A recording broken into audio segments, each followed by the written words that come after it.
মাত্র ২,০০০ টাকা চুরি নিয়ে বাগবিতণ্ডার জেরে গৃহকর্ত্রী লায়লা আফরোজ ও তার মেয়েকে ছুরিকাঘাত করে খুন করে গৃহকর্মী আয়েশা।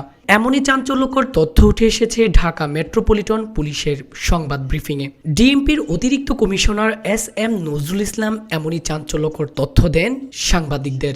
ও যদি ২,০০০ টাকার জন্য বাগবিতণ্ডা হইতো তাহলে সে ইচ্ছা করলে তারপরের দিন আর কাজে নাও আসতে পারতো। ছুরি নিয়ে চাকু নিয়ে তারপরের দিন ওই বাসায় ঢুকছে, তার মানে তার যে ক্রাইম করার যে ইন্টেনশন, এই মোটিভ নিয়েই সে ঢুকছে।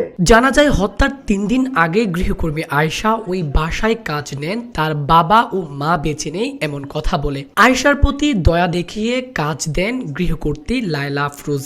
পুলিশ জানায় চুরি করার ইন্টেনশন নিয়েই মোহাম্মদপুরের ওই বাসায় এসেছিল আয়েশা। সে তার বোনের বাসাও, নিজের বোনের বাসাও চুরি করছে এর আগে। আরেক বাসা থেকে ৮,০০০ টাকা চুরি করছিল, ওইটা নিয়েও সে এর আগে ধরা পড়ছে, তারপর জিডি হয়েছে। ওইটাই কিন্তু এই মামলাটা ডিটেক্ট করার জন্য আমাদের ক্লু হিসাবে কাজ করছে। পুলিশ কর্মকর্তা নজরুল ইসলাম বলেন, ৪ দিন হত্যাকারী আয়েশা ওই বাসায় যাতায়াত করেছেন একদম পুরো মুখ ঢেকে। হত্যার পর সেফ এক্সিটের জন্য তিনি কাপড় বদলেছিলেন।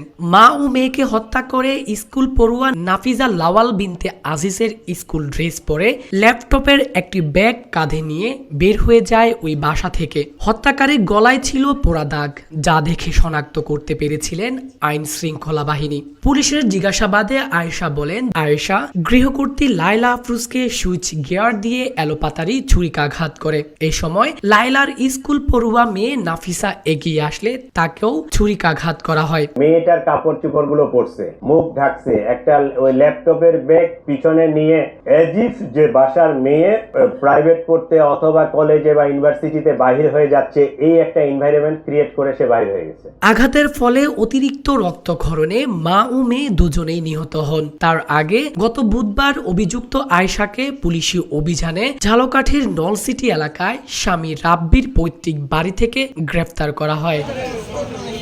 ফাহিম মুনতাসির, দেশকাল নিউজ।